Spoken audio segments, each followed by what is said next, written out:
Friends, have you ever wondered why at this point in time we are experiencing more and more psychological issues?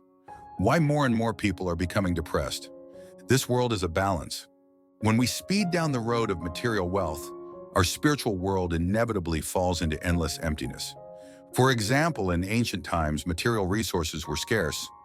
Many people lived in hunger, yet many great masters and sages emerged. Today, our material wealth is increasing, but our spiritual life is becoming more and more barren. So barren that people's spirits begin to have various problems.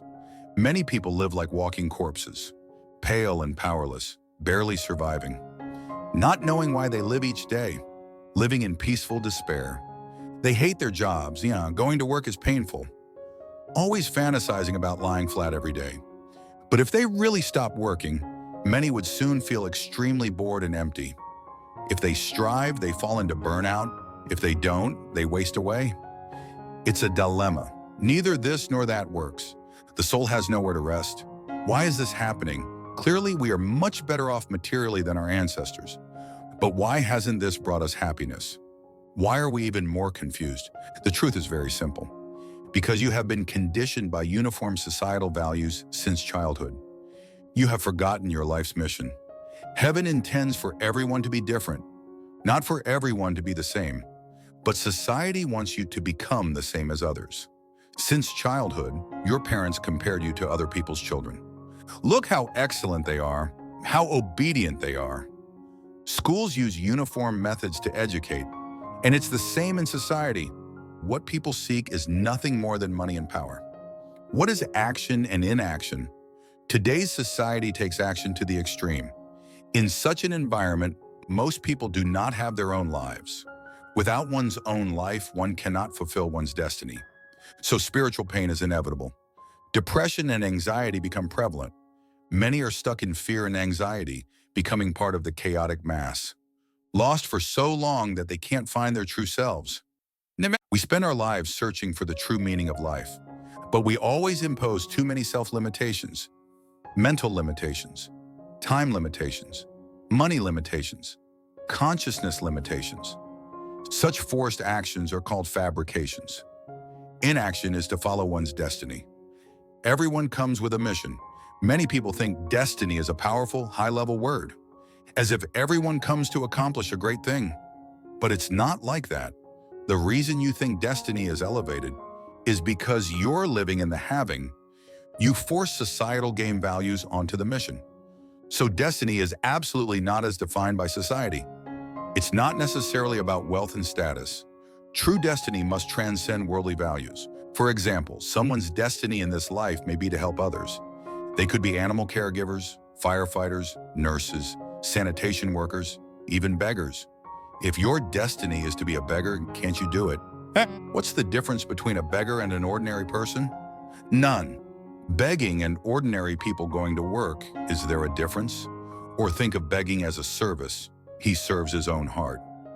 Perhaps this beggar lacked nothing before.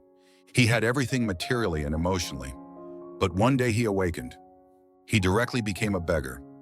Being a beggar doesn't mean he'll be one all his life, but to temper his own heart. He's refining his own heart. Sometimes concepts and thoughts limit us, so we can't see certain things, can't see others' inner selves. The missions in life's game are rich, having nothing to do with socially defined rules, only with yourself. When we see these things, we may instinctively think, isn't this too ordinary? But ordinary is also defined by society. It's artificially fabricated. Why does cultivation focus on refining the heart? Everything about the body changes. Thoughts and concepts change. Experience and cognition change. Of course, the heart also changes. One moment I feel wonderful inside. The next moment I feel very sad. So in this world, what we cultivate is this heart, and inaction is accepting one's destiny. We often associate destiny with fate. Many people like to have their fortunes told. Why? Because they want to change their fate, right? If someone tells your fortune and predicts accurately that you'll lose your family, you think, how accurate? My fate is like this. Then the fortune teller tells you how to change it. After you've done all that, you find nothing has changed. Why?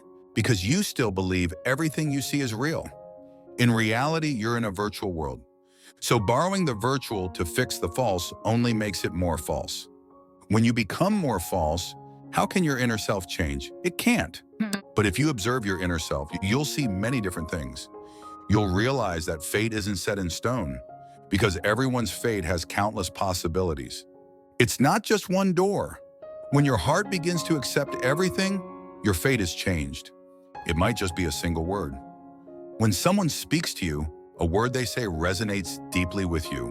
One word can change you. Just as we often say, a person suddenly sees the light, awakens. Of course, if you're only dissatisfied with life and passively believe the world is virtual, so you leave the mundane world, retreat to temples and deep mountains. That is called escape, not cultivation. When you've achieved all worldly accomplishments and can avoid being obsessed with beauty, power, money, and still believe the world is virtual, that is true cultivation. That's why our ancestors said, lesser hermits hide in the wilderness, middling hermits hide in the city, great hermits hide at court. Escaping the mundane is the smallest cultivation. The greatest cultivation is to be at court, to place oneself in the vortex of ultimate power and wealth. Not many can truly resist such temptation. Shakyamuni was originally a prince. He renounced the world after enjoying all its glory and wealth. It wasn't because he was poor or couldn't enjoy it. Now, a question that troubles many is, what is the meaning of life? Why can't we find the meaning of life? Because you're trapped in the having. You think that having is all there is. But once you delve deeper, you'll find that everything in having arises and perishes. Nothing is immortal. Clearly, this is insufficient to find life's meaning. We should ask instead, what is eternal and immortal?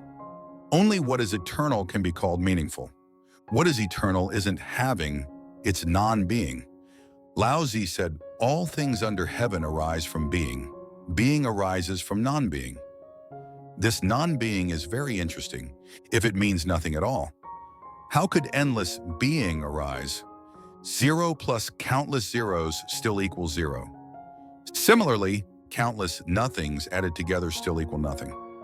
How can being arise? So this non-being isn't an empty void of nothingness.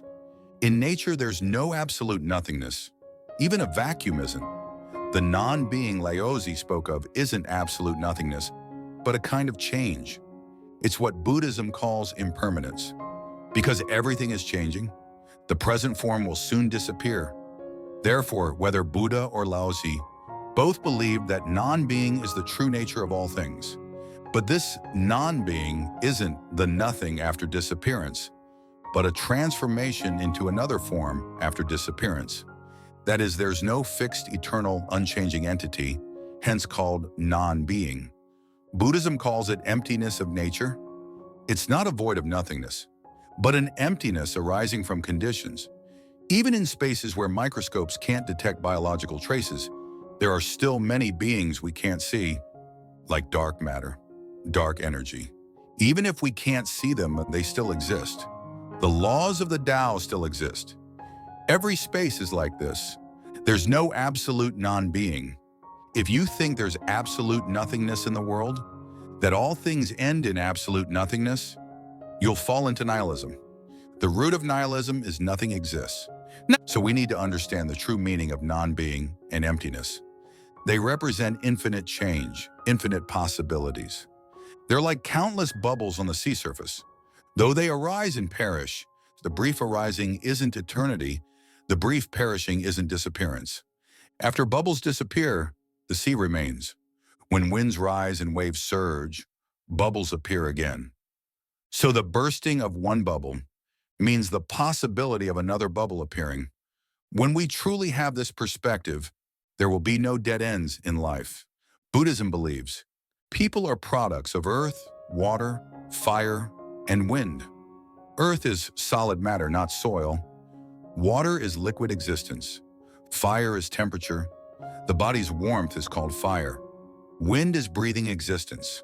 Earth isn't me. Water isn't me. Fire isn't me. Wind isn't me. The four elements aren't me. Are the five aggregates me? Also not. What is form? It's appearance. All appearances are constantly changing, so it's not me. What is sensation? It's emotional feeling. It quickly disappears, so it's not me. Thought is mental activity. It also quickly disappears. Formation is action. Actions vanish almost as they're done. Only their effects remain, so formations aren't me either. Then consciousness, which also quickly fades. It's not me.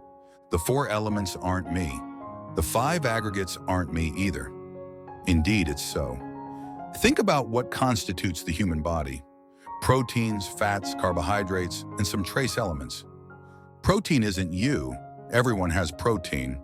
Fat isn't you. Everyone has fat. Carbohydrates and trace elements are the same. Is thought you? It quickly vanishes. How can it be you? You don't truly exist.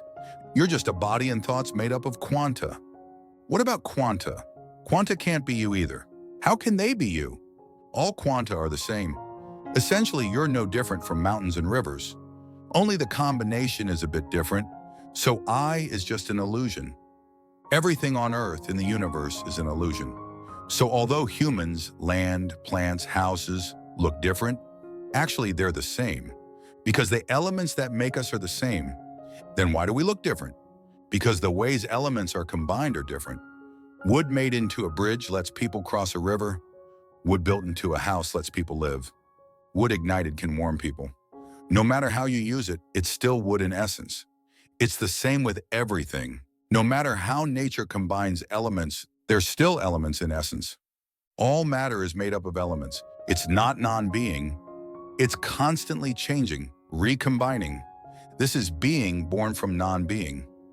It's not that elements didn't exist and then appeared out of thin air. Elements always existed. What didn't exist were certain combinations. What appears and disappears are also certain combinations. The changes of elements are more complex than computer operations. Life itself is an extremely complex program. So complex that it's unimaginable. So some compare the creator to a massive mainframe. This makes sense. Of course, the creator isn't a computer. A computer is also an accidental arrangement of quanta.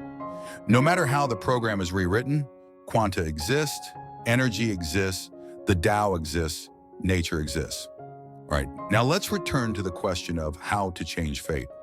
If you've understood the above, you'll find this question interesting. Because out of 100 people who get their fortunes told, 100 do so because life is unsatisfactory. They do so because this makes them unhappy, that worries them.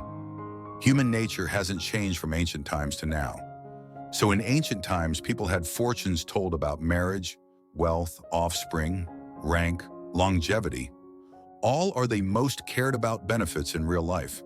All are spinning in the world of having, right? In fact, we've already mentioned the real way to change fate. It's cultivation, refining the heart. When you cultivate to a certain level, your heart opens. Your inherently complete self is awakened.